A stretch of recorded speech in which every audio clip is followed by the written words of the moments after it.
Sir, आज जो आपकी प्रेस कॉन्फ्रेंस है, किस विषय को लेकर आज आपने जो प्रेस कॉन्फ्रेंस आयोजित की है? देखिए, आज मेरी कॉन्स्टिट्यूंसी के मैक्सिमम सरपंचीज एंड पंचीज जहाँ डाबंगलो सुंदरबनी में इकट्ठे हुए हैं। आज का जो मेन एजेंडा था वो ये था कि हमारे डेवलपमेंट वर्क जितने हो रहे हैं उनके बारे में डिस्कशन थी और उसी के बारे में हम ज़्यादा प्रेस कॉन्फ्रेंस करने जा रहे हैं।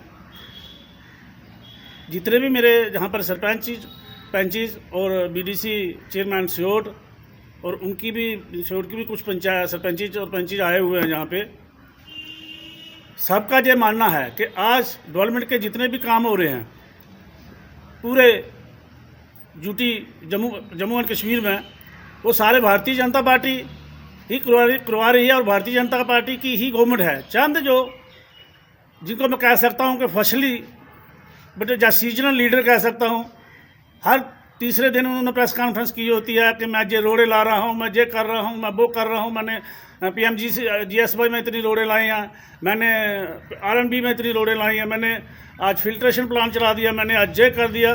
मैं उनसे ये पूछना चाहता हूँ, मुझे ये बताइए कि जितने ही काम हो रहे हैं वो सारे भारतीय जनता पार्टी की गवर्नमेंट है, जिसमें हमारे आदरणीय प्रधानमंत्री मोदी जी की अध्यक्षता में भारतीय जनता पार्टी गवर्नमेंट जो है फंड्स दे रही है और उन्हीं की वजह से सारे डेवलपमेंट हो रही है। ये जो सारे कहते हैं कि आज हम ये कर रहे हैं वो कर रहे हैं, ये सारे मैं इनको फसली सीजनल लीडर ही बोलूँगा, क्योंकि ये समय आने पर लोगों को गुमराह करते हैं। मैं उनसे यही कहना चाहता हूँ कि लोगों को मत गुमराह कीजिए। जैसे कि उन्होंने कल परसों एक प्रेस कॉन्फ्रेंस की और उस पर एक इल्ज़ाम लाया परिसीमन के लिए।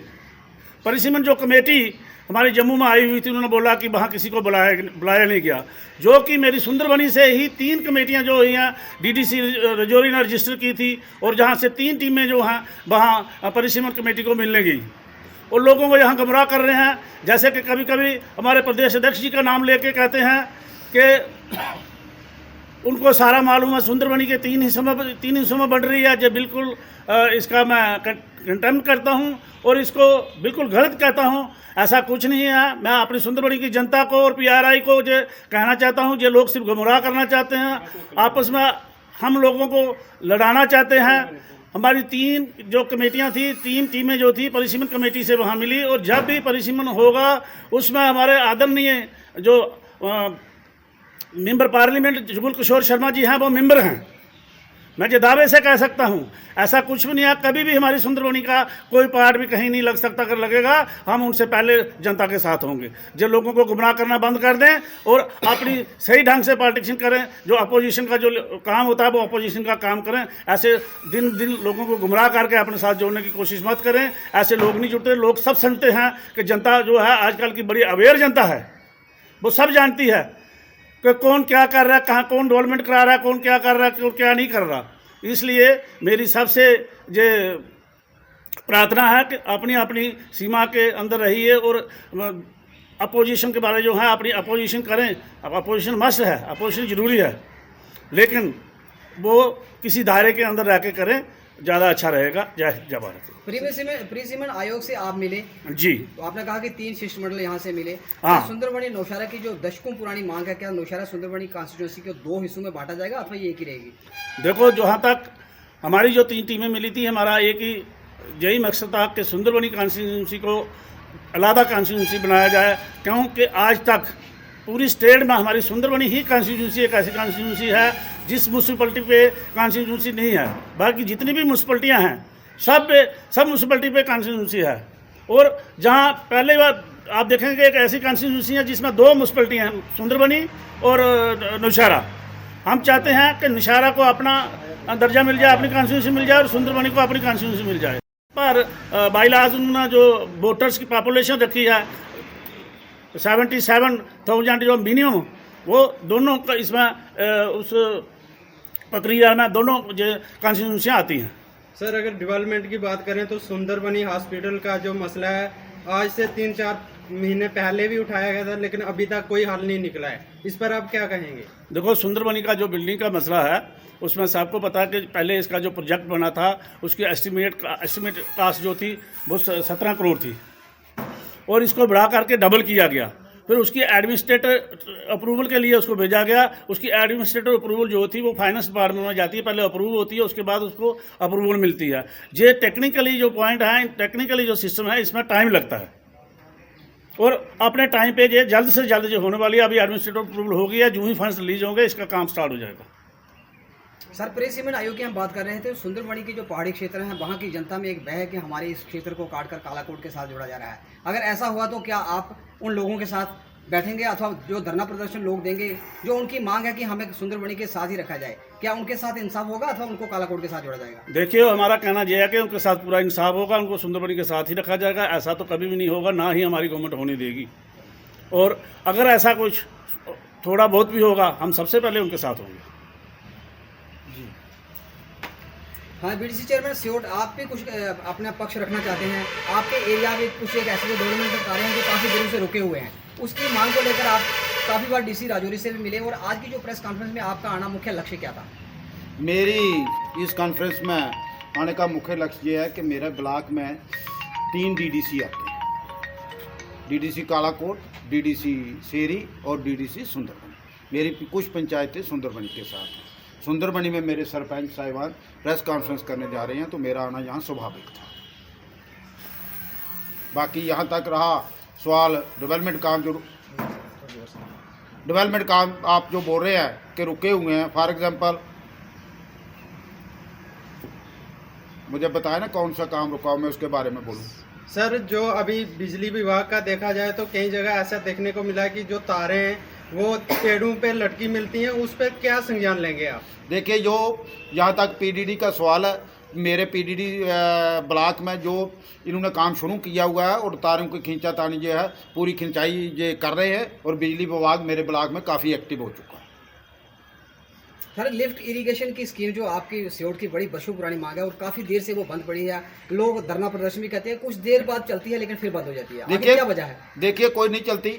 अगले दिन हमारी मीटिंग थी चीफ एग्जीक्यूटिव ऑफिसर के साथ सामने, तो वहाँ एक्शन इसने इरिगेशन ने कह दिया जी वो चल रही है, तो मैंने वहाँ खड़े होकर इसका विरोध किया और कहा मैं सर कॉलम करा दूंगा, आप इसी वक्त भेजो, बात चल रहे हैं। असल में बात यह है कि वो लिफ्ट इरिगेशन स्कीम से ही चल सकती है, जो ग्रेविटी बनाई हुई है। कुछ अर्सा जब कांग्रेस और पीडीपी की कोलिशन सरकार थी, इन्होंने उसको बदला, वहाँ की मोटरें बेच दी और ग्रेविटी बनाई, और ग्रेविटी नाले से 4 मीटर ऊंची है, वहाँ तो ग्रेविटी से पानी आना ही नामुमकिन है। पूर्व जिला अध्यक्ष कैप्टन सोमनाथ जी, आप ये बताएं कि कुछ दिन पहले हमने एक आपके भाजपा के ही नेता जो मंडल के सेक्रेटरी हैं प्रीतम जी ने आपकी पार्टी के खिलाफ मोर्चा खोला था कि उनके क्षेत्र की जो सड़क थी वो प्रोजेक्ट तो आपने लाया लेकिन सड़क नहीं पड़ी, काफ़ी रोष था, क्या कहेंगे? देखिए, मैं इस विषय में आपको बिल्कुल क्लियर करना चाहता हूं, और मेरा आज बड़ा सौभाग्य है कि आप लोगों से बात करने का मौका मिल रहा है। ऐसा कुछ नहीं था, सिर्फ वहाँ एक माहौल ऐसा क्रिएट किया गया, और हमारा जो कार्यकर्ता कोई इतना पढ़ा लिखा कार्यकर्ता नहीं है, उसको जब ये पूछा गया गाँव के सब लोगों ने कि ये रोड क्यों नहीं बन रहा है, तो उसने ये बोला है कि रैना साहब ने ये प्रोजेक्ट 26 करोड़ का लाया है। अब कोरोना की वजह से आप सबको मालूम है कि गवर्नमेंट ने नई फंडिंग करनी, नए प्रोजेक्ट के ऊपर काम करना रोका हुआ है, और उस बंदे ने उसका टेंडर हुआ है, उसका सब उनको ये लोगों में रोष था कि ये रोड अब फिलहाल चलने के काबिल नहीं है, ताकि हम इसको कम से कम इसको चलने के काबिल बना सकें। वहाँ यहाँ तक प्रोजेक्ट की बात है, मैं पिछले 4 साल से लगातार रैना साहब के साथ रहा हूँ। मैंने ये देखा है कि फाइल को लेकर जैसे हमारे विधायक साहब दफ्तर हर जगह टेबल पर खुद पहुँचते हैं, किसी भी पूरे जम्मू कश्मीर में कोई ऐसा विधायक नहीं था जिसने इस तरह से काम हो रहा है। मैं आपको एक मिसाल देता हूँ, आपको मालूम है कि 2008 में ये हमारे कॉलेज की सैंक्शन हुई थी, मैं उस वक्त साथ था, गवाह हूँ कि मैं साथ गया था कांसल साहब के पास।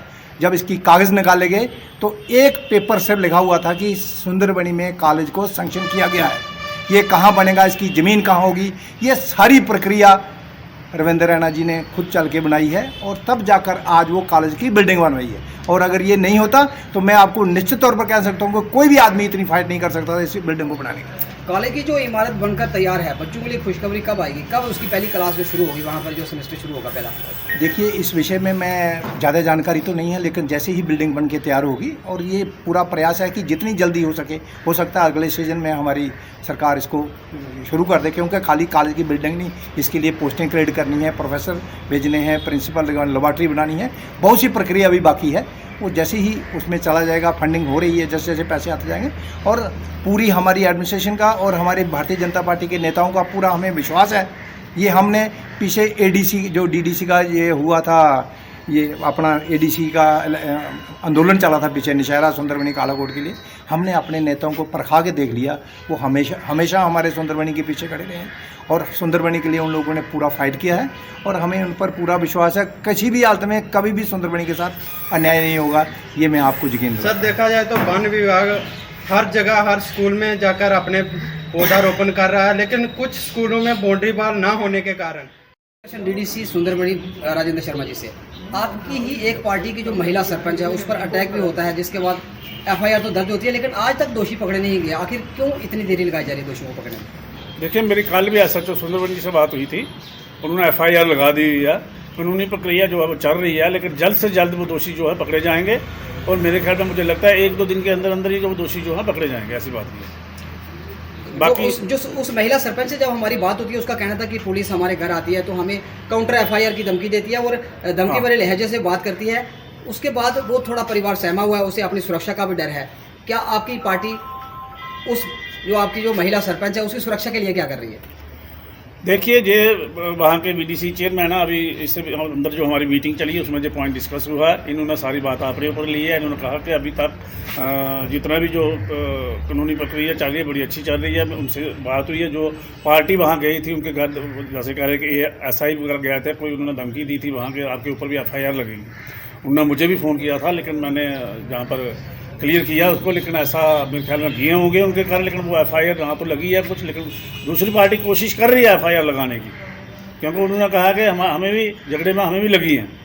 लेकिन अभी थोड़ी देर पहले मुझे उनके घर से फ़ोन आया था उनकी बेटी का कि जो उस लेडी की तस्वीरें ले गई हैं वो सऊदी अरब में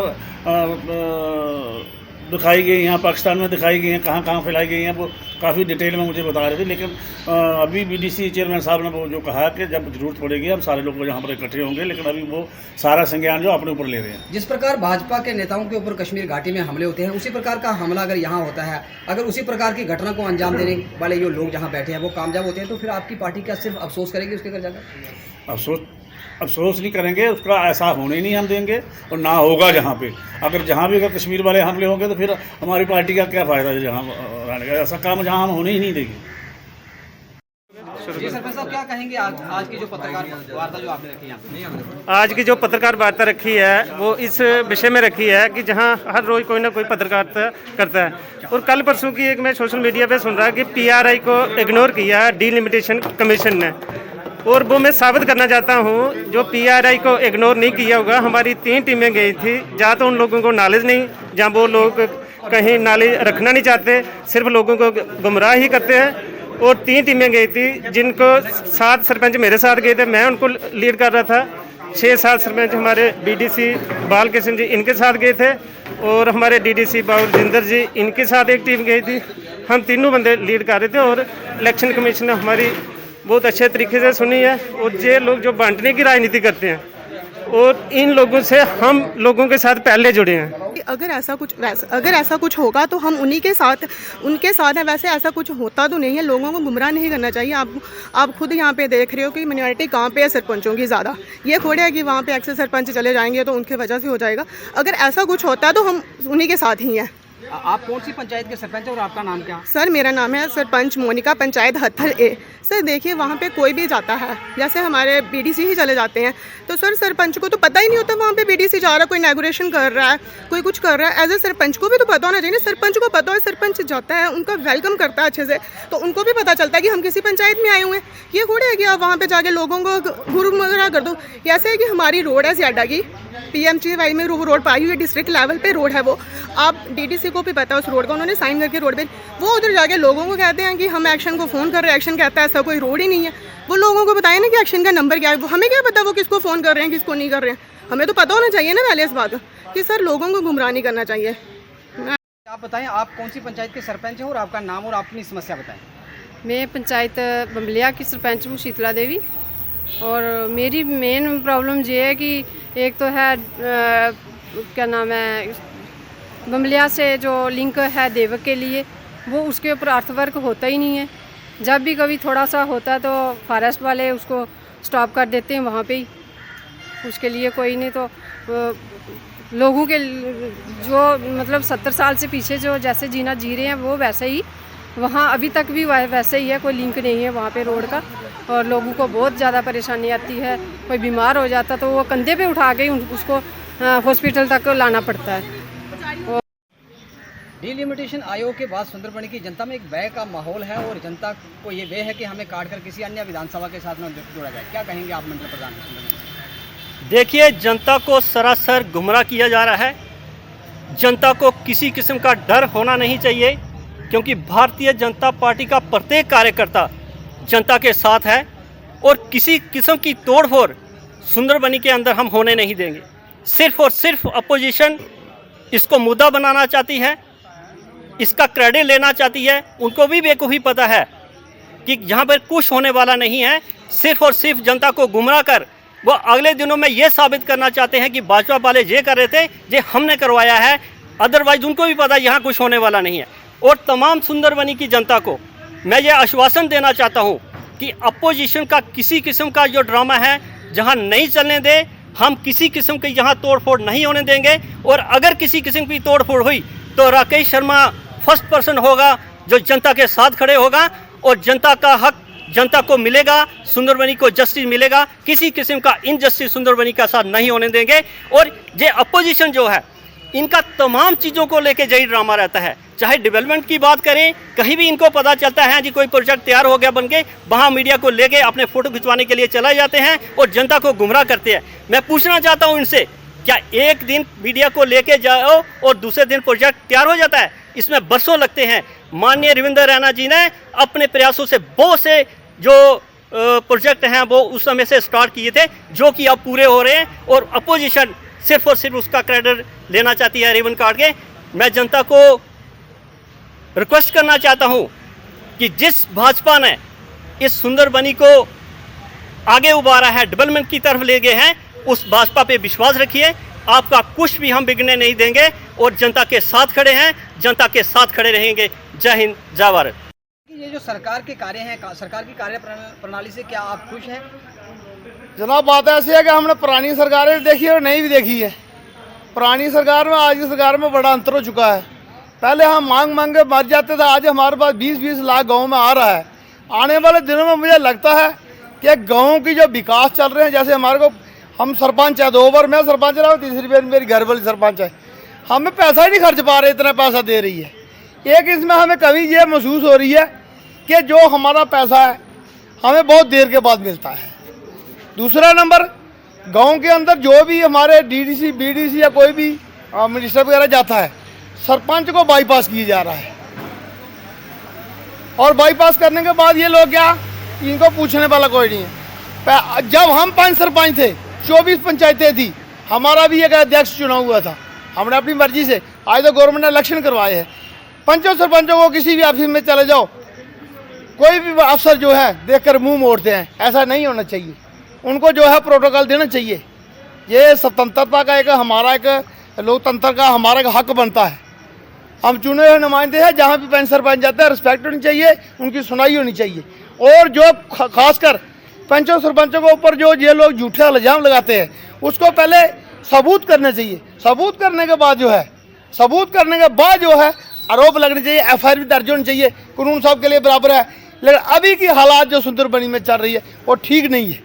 छोटा सा आदमी जाता है, जाकर FIR करता है, पुलिस बिना बारी फाड़ के किए बिना उसके ऊपर FIR लगा देती है, सरपंचों पंचों रगड़ देती है। लेकिन मसले सारे झूठे निकलते हैं बाद में। वो कोर्ट से लोग बरी हो जाते हैं।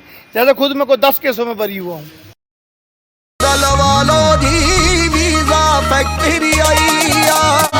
ऑस्ट्रेलिया होवे या अमेरिका, हर कंट्री हर मुल्क दा जल्दी वीजा लवा लो जी।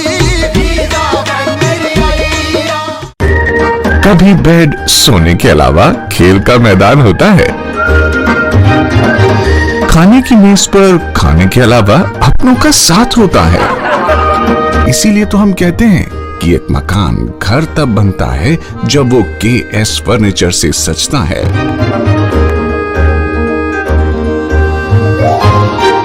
रिश्तों की मिठास का एहसास KS फर्नीचर के साथ।